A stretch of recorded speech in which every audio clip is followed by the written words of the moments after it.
Il ne se passe pas un jour sans que l'on ne parle du détournement et de son corollaire, la corruption, ici en République démocratique du Congo. Alors, comment en sortir et assurer une meilleure redistribution des ressources de notre pays?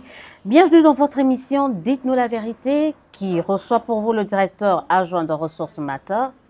Il est également porte-parole du Congo des pas à vendre. Récemment, il a reçu le prix anticorruption du département d'État américain. Madame, Monsieur, j'ai le plaisir de recevoir Jean-Claude Poutou. Bonjour et bienvenue. Bonjour madame, merci. Alors, on commence par d'abord Ressources Matter. C'est quoi? Ressources Matter est une organisation internationale d'origine belge qui travaille essentiellement sur deux volets. Le premier volet, c'est la transparence et la bonne gouvernance dans l'industrie minière. Et le deuxième volet, c'est la promotion de l'accès à l'électricité. Pourquoi ces deux domaines? Parce que pour Ressources Matter et ses membres et ses partenaires, il est essentiel que la population congolaise puisse bénéficier de ces richesses. Parce que le paradoxe qui consiste en fait que, par exemple, dans l'industrie minière, on exploite des milliards, les compagnies internationales s'enrichissent, mais les populations congolaises vivent dans la misère et la pauvreté. L'un des cas qui illustre le mieux ces paradoxes et cet exemple, c'est la dernière étude que nous venons de faire dans les Katanga, où toute une rivière est polluée à cause de l'industrie minière, où il n'y a plus de poissons, il n'y a plus rien, et les populations vivent dans la misère, ne savent plus manger, sont malades, tandis que le gouvernement ne fait rien et les compagnies minières s'enrichissent. Et on parle de quelle compagnie? Parce que là, ça tient à la santé quand même. C'est toutes les compagnies minières dans le Katanga? La majorité, mais ici, c'est dans les compagnies autour de Tengue-Fungurume. Donc là, il y a la pollution des rivières et plus de poissons. On a mené récemment un de nos partenaires, il a été pour des études, il ne trouve même plus de poissons dans la rivière. Et que dit le gouvernement par rapport à tout ça, que ce soit provincial et national? Silence radio. Et ils sont informés? Ils sont informés puisqu'il y a eu d'autres structures qui ont déjà fait des rapports. Ils sont au courant, mais silence radio. Et pour moi, ça, c'est l'une des conséquences de la corruption, le sujet de cette on va parler de ça parce que, comme je l'ai dit tout au début de cette émission, il ne se passe pas un jour ici au pays où on entend parler détournement, on entend parler corruption. Mais je veux d'abord vous présenter les structures dans lesquelles vous essayez d'évoluer. Là, vous avez parlé des Ressources Matter. C'est pareil que Congo n'est pas à vendre, où il y a une différence. Il y a une différence. Ressources Matter est une organisation qui travaille, comme je l'ai dit, dans ces deux secteurs, tandis que Congo n'est pas à vendre, est une plateforme d'une dizaine d'organisations congolaises internationales qui ont décidé ensemble d'unir leurs efforts pour lutter contre la corruption. Parce que ces organisations sont arrivées à un constat, peu importe les domaines dans lesquels elles évoluent et elles travaillent, la corruption est omniprésente. Et la corruption, comme vous l'avez dit, ne se passe pas un jour au Congo, sans parler des détournements et des corruptions. Ces organisations en ont pris conscience et se sont rendues compte que, individuellement, elles n'étaient pas entendues, leur voix ne portait pas assez fort, alors ils ont décidé de se mettre ensemble pour augmenter l'impact de leur message et pour pouvoir dénoncer cette corruption et faire en sorte que le Congo ne soit plus à vendre et que dans les temps maintenant qu'on puisse parler moins de la corruption que du développement. Ça ne marche pas. Je suis désolée de vous dire que voilà. Ça ne marche pas, je suis d'accord avec vous. Et puis votre voix ne porte pas parce qu'on continue d'en parler. On va encore en parler aujourd'hui. On va en parler. Et ça, c'est pour nous, c'est pour Congo n'est pas à vendre et même pour Ressources Matter, les défis. Les défis qui consistent à nous dire comment arriver à obtenir des résultats. Parce qu'il y a un problème. Et le problème majeur pour moi, c'est tient à deux niveaux. La plupart de ceux qui sont censés lutter contre la corruption et prendre des mesures, ce sont eux qui sont les auteurs de la corruption. Le deuxième défi est celui de la justice.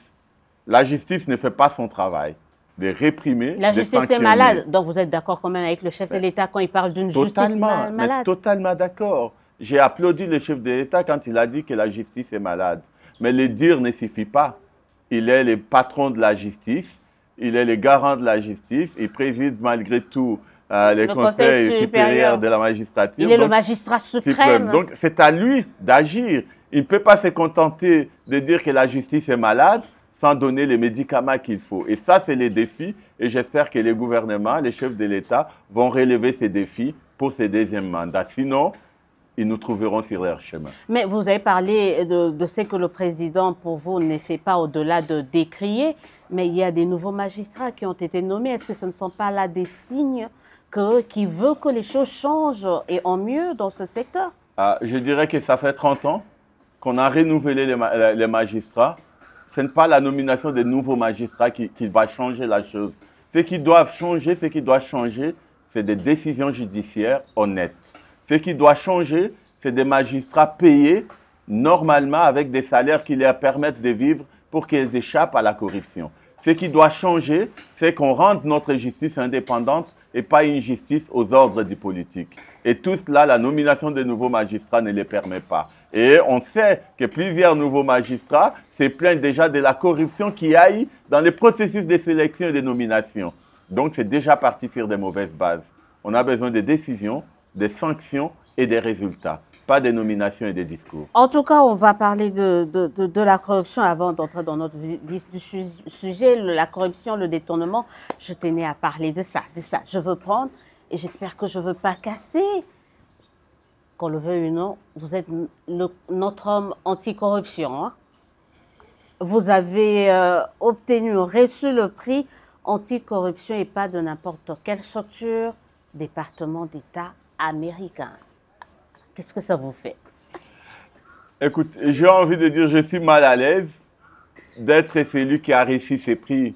Parce que je l'ai reçu, mais pour moi, il ne m'appartient pas. Ce prix est celui de toutes les organisations membres du Congo n'est pas à vendre. Ce prix est celui du travail des ressources matières et du CENPAV. Parce que c'est un travail collectif. C'est mon rôle de porte-parole qui me permet d'incarner ces prix. Et c'est la preuve qu'un travail qui est bien fait finit par trouver une récompense. Si les gouvernements congolais, si les autorités congolaises ne reconnaissent pas notre travail, mais ailleurs, on les reconnaît. Et les secrétaires d'État Blinken, en me remettant ces prix... Oui, il faut dire que c'est vraiment la deuxième personnalité, si on peut dire, de l'administration Biden qui vous a personnellement remis le prix. Oui, en remettant ces prix, qu'est-ce qu'il a dit? Il a dit, grâce au travail des organisations comme le Congo n'est pas à vendre, grâce au travail et au courage des hommes qui luttent contre la corruption, qui ont permis à l'État congolais, ça c'est le paradoxe, de récupérer des milliards de dollars. Il voulait parler de Dan Gettler, qui reconnaît que c'est grâce au travail, à notre travail, à celui de Congo n'est pas à vendre, que le gouvernement a pu récupérer ces milliards d'argent, même si en réalité ce n'est pas encore le cas. Ça montre juste qu'il faut continuer à travailler et qu'on a raison de dire que notre pays ne doit plus être vendu. Maintenant, à nos autorités d'être à la hauteur et de relever les mêmes défis. Mais on espère également que les autorités vont essayer de récompenser également, parce que vous ne le faites pas au nom, en votre propre nom, vous le faites au nom de la population. Quand on est récompensé comme ça à l'extérieur et que dans son propre pays, on n'est pas récompensé, ça fait quand même bizarre. Écoute, vous n'êtes pas en odeur de sainteté avec ce remède? Non. Parle-nous. Comment expliquer qu'on ne puisse pas reconnaître en interne le travail que vous faites? Écoute, je l'ai dit au début, malheureusement, ceux qui sont censés reconnaître ce travail sont pour la plupart ceux qui sont responsables de la corruption. Toutes les attaques que nous avons eues au pays l'ont été par des institutions et par certaines autorités directement impliquées dans des histoires de corruption. Mais le problème n'est pas là. J'ai l'habitude de dire aux amis et aux gens que ma récompense, je ne l'attends pas du gouvernement. Mais je l'attends quand j'arrive quelque part et qu'on me présente comme Congo n'est pas à vendre, les citoyens congolais ordinaires disent « Ah, enfin, au moins vous essayez de parler, au moins vous dénoncez ce qui ne va pas, au moins vous travaillez. » Ça, c'est notre récompense. C'est la reconnaissance de la population des citoyens congolais. Les autorités, quand elles le voudront, j'espère qu'un jour arrivera, elles feront leur travail. Et si elles font bien leur travail, nous n'existerons pas. Voilà, vous n'existerez pas, mais bon, pour l'instant, on a vraiment besoin de vous et non, on tient. Allez, je crois que je ne veux pas pécher contre l'éthique et la déontologie. En vous félicitant pour ce trophée, parce que ça fait quand même un bon bout de temps qu'on nous essayons de vous suivre et de suivre ce que vous menez comme action dans le pour le bien de la population congolaise. Mais Merci beaucoup. On va parler, vous étiez là, vous avez tout à l'heure parlé de Dan Gettler, on vous avez vu vent debout contre tout ce qui se passait contre le régime Kabila, notamment avec Dan Gettler. Aujourd'hui, c'est un régime Tshisekedi, 5 ans de Tshisekedi, il entame son deuxième quinquennat.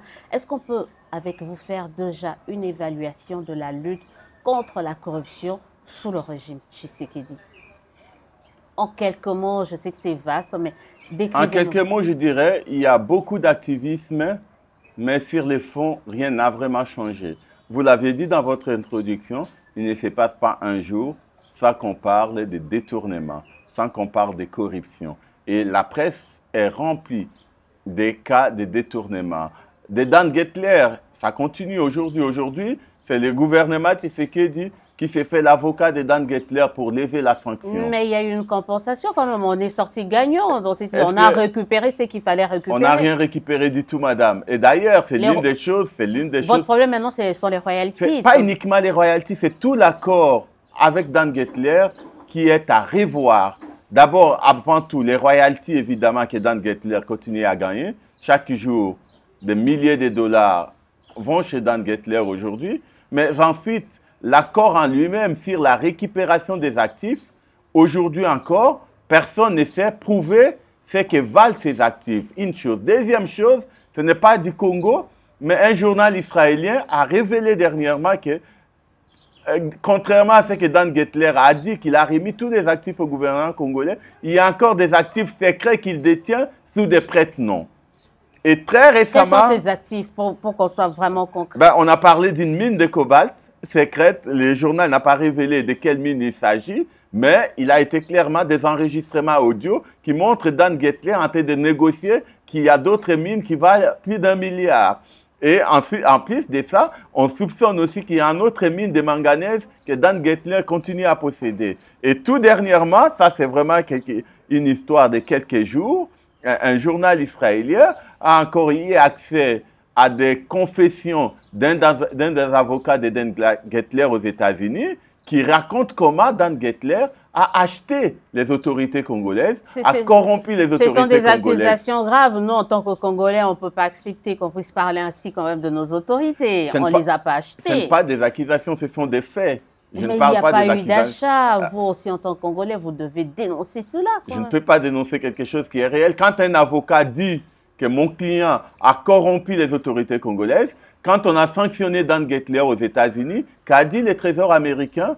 Ce monsieur, grâce à sa relation avec le président congolais, a acheté et corrompu des fonctionnaires. Glencore, qui possède l'une des mines les plus grandes en RDC, a conclu un accord avec le gouvernement de 180 millions de dollars. Pourquoi? Parce qu'il y a pour des faits de corruption qu'on a passé sous silence. Donc c'est une réalité. Une réalité, malheureusement, le monde entier reconnaît ces faits et les dénonce, mais notre gouvernement ne prend pas des sanctions. Et tout ça, là, on le parle, ça se passe sous le régime Tshisekedi.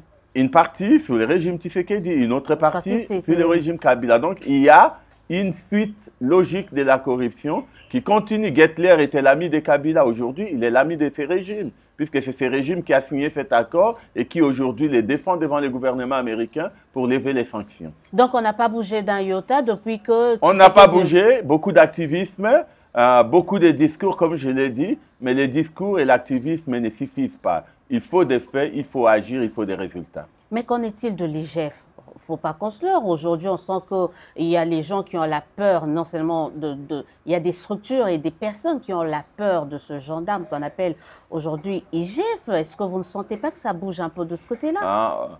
Vous voulez que je vous dise mon sentiment personnel? En tout cas, c'est une question que je vous pose. Hein, sentiment personnel. L'IGF, pour moi, depuis l'enquête Congo Hold Up, il y a quelques années, l'IGF, pour moi, a un grand point d'interrogation.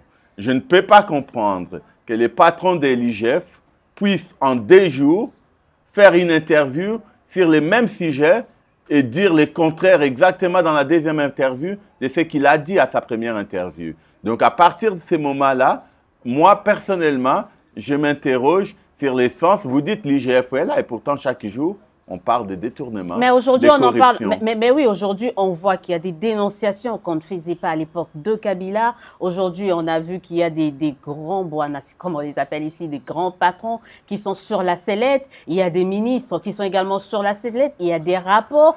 Tout ce qu'on ne voyait pas à l'époque de Kabila, est-ce que ça ne bouge pas? Je vous demande juste une chose. Oui, il y a des dénonciations. Oui, on en parle. Pour quel résultat? Je vous lance un défi.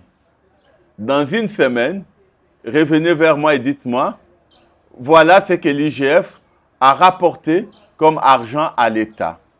Voilà la liste des personnes que l'IGF a envoyées en prison pour corruption. Si vous me ramenez ces éléments-là, alors j'applaudirai et je demanderai un rendez-vous à M. Ali pour le féliciter. Je commence par un premier élément. Pourquoi attendre une semaine alors qu'il y a la renégociation du contrat chinois? C'est notamment grâce à cette dénonciation, à la dénonciation de l'IGF. Madame, si vous suivez l'histoire, la renégociation du contrat chinois n'est pas l'effet de l'IGF.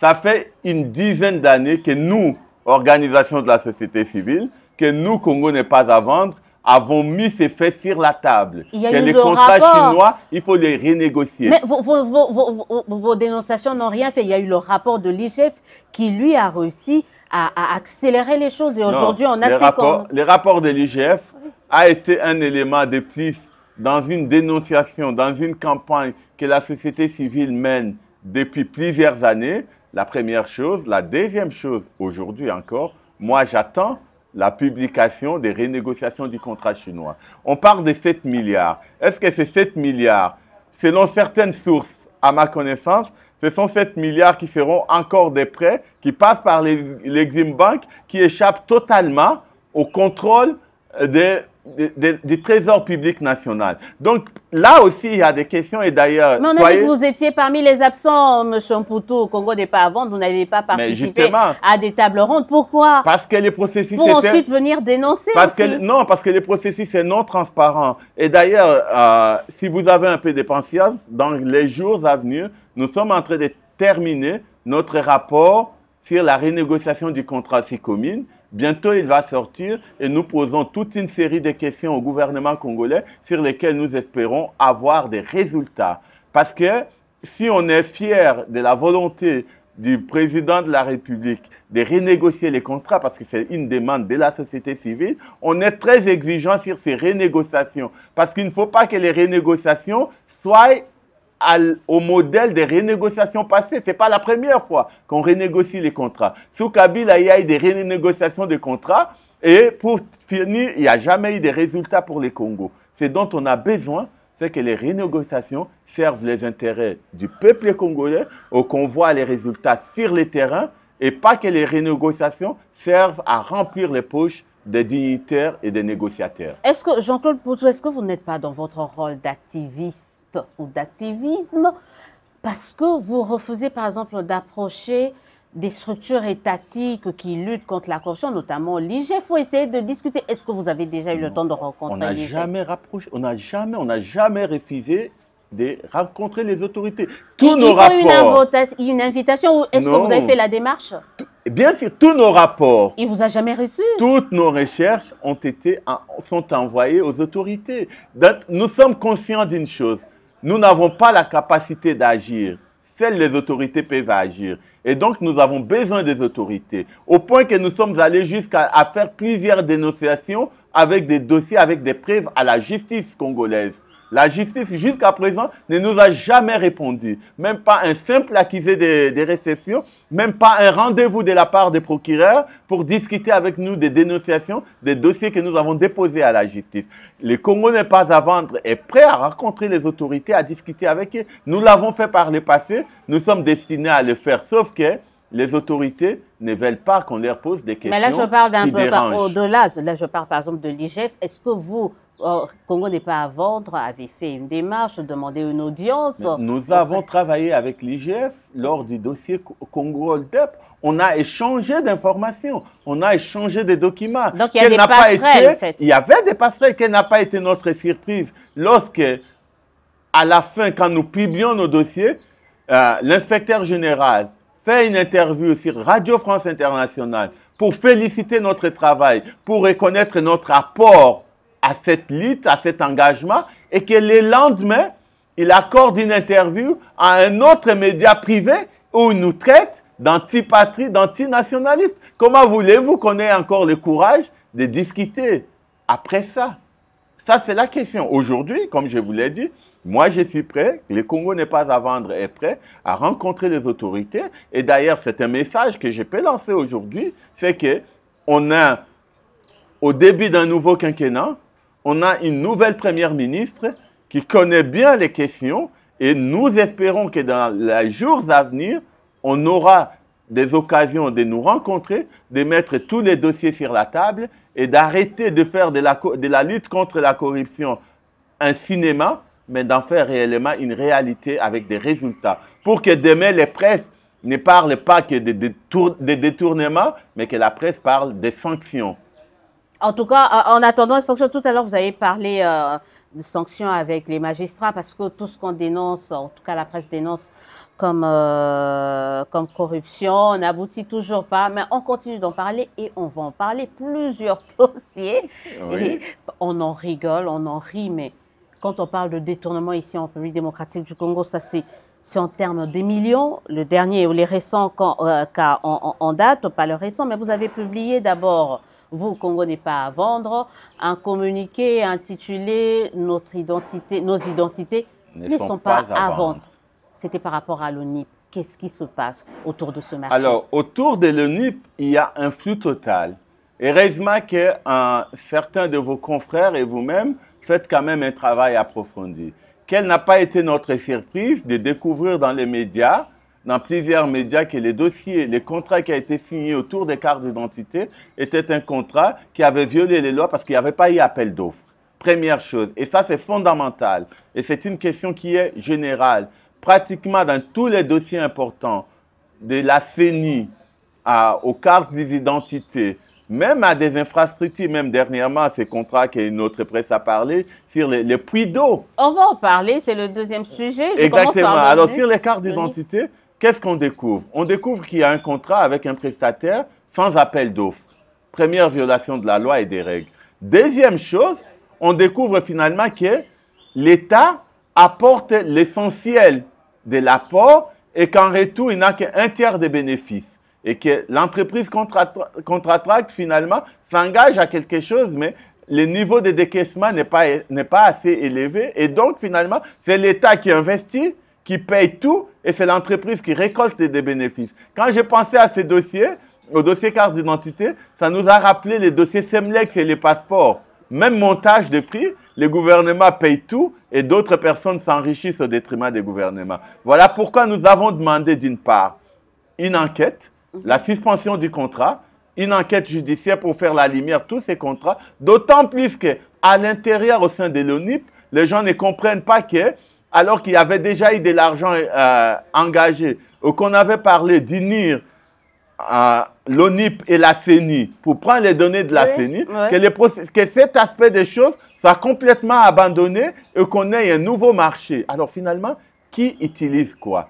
Et c'est pourquoi le Congo n'est pas à vendre, à dénoncer et appeler la justice et les autorités à regarder de près ces contrats pour faire toute la lumière. Dans ce communiqué, vous parlez également du responsable d'une de ces sociétés qui a obtenu le marché, qui lui-même serait sous le coup d'une interdiction ou sous le coup d'une enquête auprès de l'IGF. Oui, et c'est la même personne qui est citée dans les trois dossiers. Le premier dossier, celui dont il est aujourd'hui sous le coup de l'IGF en interdiction de séjour, c'est le dossier de lumière dans la ville de Kinshasa. Un dossier de 13 millions, je crois, si mes souvenirs sont bons. Sur ces dossiers, l'IGF est intervenu, ils ont pris des mesures. Et à cette même personne, on a confié ces marchés des cartes d'identité aux mêmes sociétés. Et c'est encore la même personne qui se trouve dans les dossiers des puits d'eau. Donc, il y a un problème, il y a une zone d'ombre. Un certain Sami Bachili, c'est lui ou quelqu'un d'autre?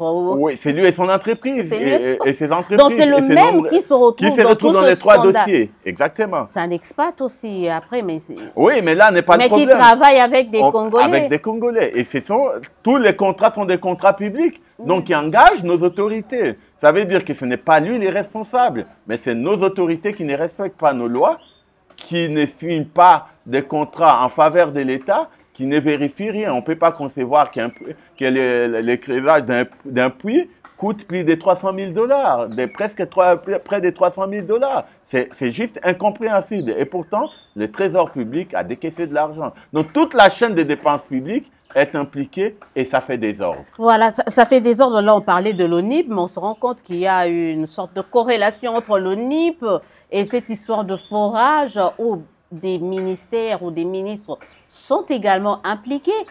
On se dit, mais ça y est, on s'en sortira jamais, en fait. On s'en sortira. Nous sommes dans un engrenage. On s'en sortira jamais si les autorités ne prennent pas la mesure de l'affaire, s'il n'y a pas de sanctions, si la justice ne joue pas son rôle, effectivement. S'il y a un doute dans ce que nous faisons comme travail, c'est de nous dire que est-ce que dans notre pays, nous n'avons pas atteint notre plafond de verre, c'est-à-dire dénoncer et tout s'arrête là. Parce que dénoncer, s'il n'y a pas de mesures, s'il n'y a pas de sanctions, s'il n'y a pas de changements, ça devient épuisant. Et ça, c'est les défis. Le défi, il est là en ce moment pour que de la dénonciation, on arrive aux sanctions. Et surtout, pour que la population dans son ensemble ne se contente pas de rire, de s'exclamer, mais de s'engager et d'exiger de la redevabilité. C'est ce que je voulais dire. Est-ce que vous n'avez pas l'impression que vous, en tant qu'activiste, vous êtes en train d'échouer dans le fait que la population n'arrive pas à s'approprier cette lutte contre la corruption et le détournement de deniers publics? Si c'était le cas, je ne serais plus activiste. Vous pensez que ça marche? Vous pensez qu'il y a une appropriation? La population est intéressée. Je prends un exemple. Dans les dossiers Semlex des passeports, des centaines de citoyens congolais se sont constitués partie civile. On a un dossier ouvert encore aujourd'hui, même si au Congo, la justice ne se préoccupe pas de notre dossier, mais on poursuit cette entreprise en Belgique. Le Congo n'est pas à vendre, accompagné des citoyens, des dizaines de citoyens congolais sont partie civile à un procès pénal en Belgique contre Semlex sur les dossiers passeports. Ah bon? Donc, les citoyens s'engagent. Quand je passe dans les rues et que je rencontre des citoyens congolais, ils me disent « Bravo pour ce que vous faites. Un jour, ça apportera des fruits. Vous avez tout notre soutien. » Mais eux, ceux qui vous applaudissent, là, qu'est-ce qu'ils font pour essayer de... Ils dénoncent. Ben oui, il faut qu'ils vous applaudissent. Mais... Ben, ils nous applaudissent. Frank Gettler a instrumentalisé la justice contre moi et le Congo n'est pas à vendre. Oui. Des citoyens congolais ont marché pour dénoncer et protester contre ce qu'ils ont appelé une poursuite injuste et l'instrumentalisation de la justice. Donc les citoyens congolais sont engagés, mais les citoyens congolais sont limités comme nous. Nous pouvons dénoncer et on est encore loin d'activer la machine judiciaire. Ce qu'il faut, c'est augmenter la pression pour obtenir la redevabilité nécessaire. Ces citoyens congolais dénoncent depuis des années. Avec l'arrivée de Tshisekedi, beaucoup espéraient que ça allait changer. 5 ans après, on se rend compte que ça ne bouge pas au regard de ce que vous venez de décrire. Là, nous sommes à l'aune de deuxième quinquennat. Est-ce que ces citoyens sont déjà en train de se dire on a fait un mauvais choix ou ils doivent encore patienter? Non, la question mérite d'être posée, mais il y a quelque chose qui change. Je le rappelle toujours à des amis quand on s'interroge. Je dis, souvenez-vous, quand on a lancé le Congo n'est pas à vendre sous le régime de Kabila, on travaillait dans les secrets. Yeah. On travaillait dans la clandestinité. Ouais. Parce que les pouvoirs ne pouvaient pas accepter notre parole publique. Aujourd'hui, nous parlons. Aujourd'hui, nous réagissons. Aujourd'hui, nous interpellons les autorités. Mais c'est non sans conséquence parce qu'il y a des représailles d'une manière ou d'une autre. Vous avez parlé des poursuites ici, mais il y a des journalistes aussi qui en font les frais. Exactement. Et pour moi, c'est un processus. Je crois que les 5 premières années qui viennent de passer, je les appelle une année de transition. Transition parce qu'on sait dans quel contexte le deal a été conclu et maintenant, il n'y a plus d'esquisse possible. C'est maintenant que le président Tshisekedi doit montrer à la nation qu'il est issu d'un parti qui veut le changement, qu'il est l'héritier d'un père qui a sacrifié les dernières années de sa vie pour la démocratie et qu'il en est digne. C'est maintenant qu'il doit agir. C'est maintenant qu'il doit montrer aux Congolais qu'il est là pour apporter un changement et qu'il n'est pas là pour une continuité. Ça, c'est les défis qui lui restent et c'est ce que j'attends de lui, qu'il agisse. Donc, on dit à cette population qui a massivement réélu Tshisekedi, patience, patience. Non. Continuez d'espérer, ça va changer. Absolument pas. On ne lui dit pas patience. On lui dit, soyez plus exigeant que jamais. Dites au président, vous n'avez plus droit à l'erreur, vous n'avez pas une seconde chance. Et si rien ne change, dites-lui que vous ne servez à rien, laissez-nous tranquilles, nous allons prendre quelqu'un d'autre. Parce que nous vous avons fait confiance et nous attendons de vous que vous agissez. Alors, le président de la République compte sur la nouvelle première ministre qu'elle vient de nommer. Elle vous inspire confiance. Vous pensez qu'elle peut faire bouger les choses dans ce domaine de la lutte contre la corruption? Je l'ai dit il y a quelques mois, je ne fais confiance à aucun homme politique. J'attends les actes. Madame la première ministre a une mission particulière. Non seulement qu'elle est une femme, une première à ses postes, et qu'elle doit, pour cela, nous montrer qu'elle veut combattre la corruption, qu'elle veut lutter contre la corruption et qu'elle veut changer les choses. En quoi faisant? Quelles peuvent être les premières décisions de Judith Tuluka dans ce domaine de lutte contre la corruption?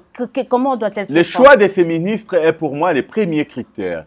Pas des ministres impliqués, cités, soupçonnés dans les dossiers de détournement des fonds publics et de corruption. Ça, c'est la première chose. C'est l'élément qui donnera les tons pour montrer sa volonté de lutter et de combattre la corruption. La deuxième chose, c'est une règle claire sur le respect des lois de passation des marchés publics. Elle doit exiger que la loi soit respectée à tous les niveaux. Parce que dans le cas de l'ONIP, apparemment, la passation s'est fait, il n'y a pas eu d'appel d'offres. C'est fait de gré à gré, comme partout ailleurs, comme à la CENI, comme la majorité des contrats de corruption aujourd'hui. Il n'y a pas d'appel d'offres de la RAM, etc. Donc ça, c'est la deuxième chose que j'attends de la première ministre. La troisième chose, j'attends d'elle de jouer une transparence totale, de communiquer, de parler avec la société civile, d'associer la société civile dans les prises de décisions et surtout de créer aussi, ça c'est pour moi une notion essentielle, les conflits d'intérêts. Dans ces pays, on en a marre d'avoir des politiciens qui sont impliqués dans tous les contrats, qui signent tout et sans aucun souci, quand on leur pose la question, ils disent qu'il n'y a rien. Donc ça, ce sont les éléments sur lesquels, ces éléments qui n'exigent pas beaucoup d'efforts, qui ne demandent pas d'investissement en argent, mais qui exigent juste la volonté politique et un message clair de dire « Je suis une femme, je lutte contre la corruption et je veux que les peuples bénéficient des richesses de notre pays. » Il y a toujours ces pesanteurs-là, des politiques qui tiennent encore les rênes. Vous pensez que ça va être facile pour elles? Voilà, il y a des grosses pointures, des autorités morales qui risquent de s'imposer, au risque d'imploser même la majorité. J'ai entendu la première ministre, du moins pendant ces consultations, dire qu'elle ne veut pas des autorités morales dans son gouvernement. Une chose est de le dire, une autre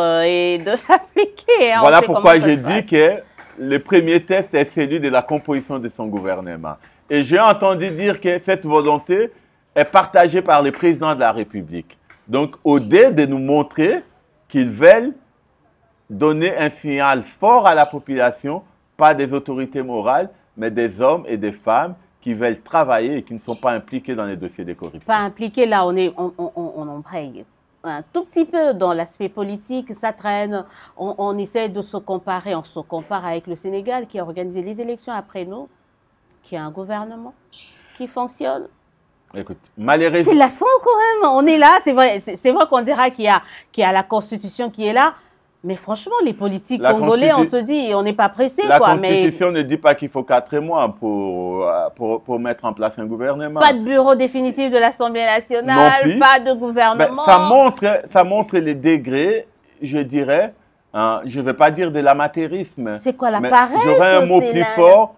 De l'inconscience. L'insouciance. De l'insouciance et de l'inconscience de la situation. Le pays est en guerre.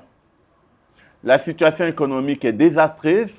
J'ai entendu les fonctionnaires se plaindre qu'ils ne sont pas payés régulièrement. Oui, c'est vrai. Et malgré tout ça, on a nommé une première ministre il y a pratiquement quoi? 2 semaines, 3 semaines. Il n'y a pas encore eu de reprises. Et donc, on continue. Tout l'État est suspendu comme s'il n'y avait pas d'urgence. C'est juste inconcevable. Donc, à un moment donné, il appartient aux autorités d'agir et d'accélérer les rythmes.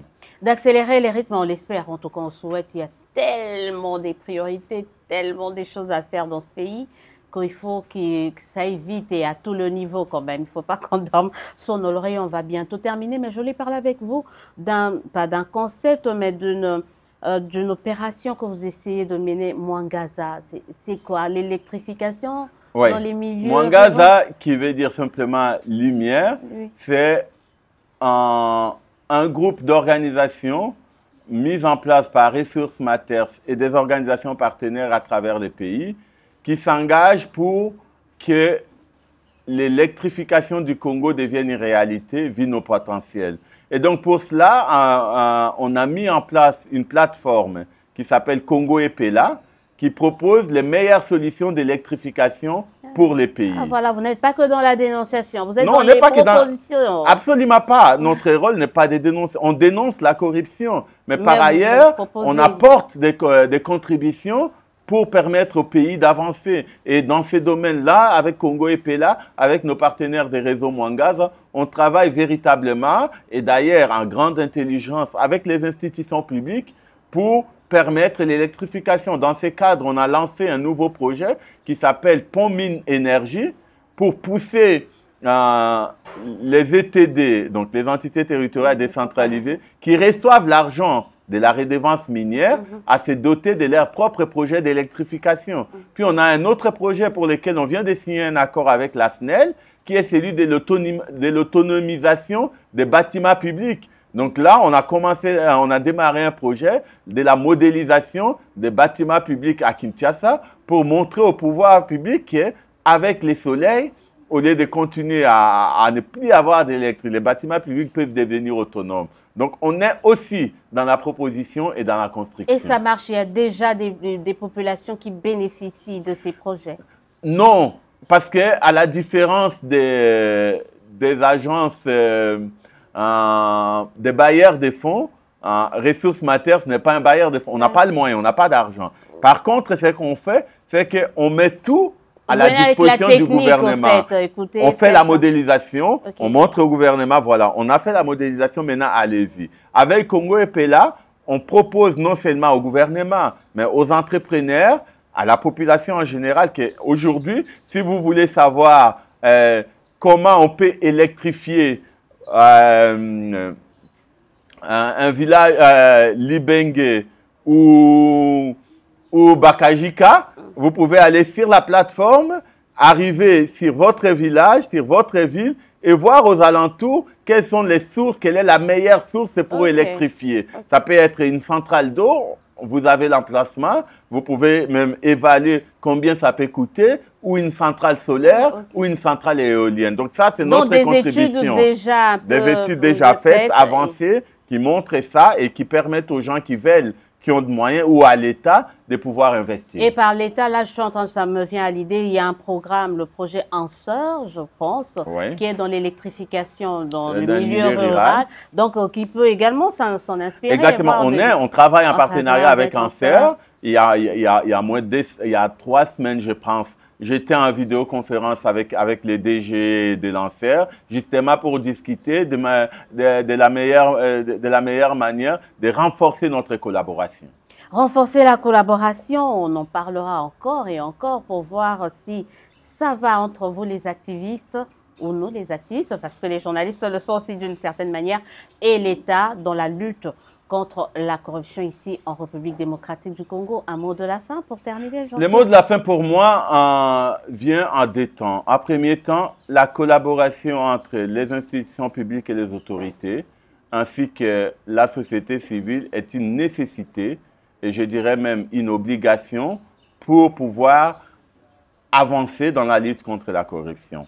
Et j'espère que dans les semaines à venir, nous aurons l'occasion de rencontrer les autorités à différents échelons pour pouvoir discuter de la meilleure manière de combattre et de limiter la corruption dans ces pays. Le dernier mot de la fin qui va au-delà de la corruption est celui qui consiste à dire qu'aujourd'hui, plus que jamais, face à la guerre à l'Est, face à la situation difficile des pays, le peuple congolais a besoin de voir son élite, de voir sa classe politique, de voir sa société civile, de voir ses médias travailler main dans la main pour trouver des solutions aux problèmes de ces pays. En vouloir à une catégorie, poursuivre d'autres, intimider certains n'est absolument pas la solution. On doit travailler ensemble. Vous faites allusion dans à la quoi, transparence. Je n'ai pas voulu parler de politique avec vous, mais vous me revenez dans ça. Vous avez voulu parler, vous parlez de quoi là? Je ne parle de rien, je parle juste des climats et des ressentis généraux. Plus que jamais, alors qu'on vient de finir les élections, la cohésion nationale est très très loin. Voyez ce qui s'est passé avec les cardinals, voyez ce qui s'est passé avec votre confrère Stani, voyez ce qui s'est passé avec Fred Baouma et Bienvenue Matumu. Voilà, et tous ces éléments ne contribuent pas à renforcer l'action de l'État et des institutions face à l'agression extérieure. Si on veut réussir contre cette agression, on a besoin d'unité, on a besoin de cohésion. Besoin d'unité, de cohésion. Je vais vous demander aussi de dire un mot par rapport à ces Congolais-là qui s'associent à des mouvements rebelles soutenus par l'étranger. Là, je fais allusion à Corneille Nangaa, à tout ce monde et à bien d'autres, Jean-Jacques Mamba, qui ont rallié quand même. Vous, qu'est-ce que ça vous inspire? Ça me met en colère. Je ne peux pas comprendre qu'aujourd'hui, face à l'agression, des Congolais puissent s'associer à l'agresseur. Pour moi, c'est inacceptable. Et la seule manière d'y mettre fin, c'est de construire la cohésion nationale et d'aller rechercher les enfants perdus pour les ramener à la nation. Quitte à les arrêter, quitte à les mettre en prison, ou quitte à il n'y aura pas une prime à la trahison quand même. Non, pas de prime à la trahison. Il faut que la justice et la loi soient appliquées. Ceux qui trahissent méritent d'être sanctionnés. Ça ne veut pas dire pas la peine de mort. Je suis totalement contre la peine de mort. Et la peine de mort n'est absolument pas une solution à la crise congolaise.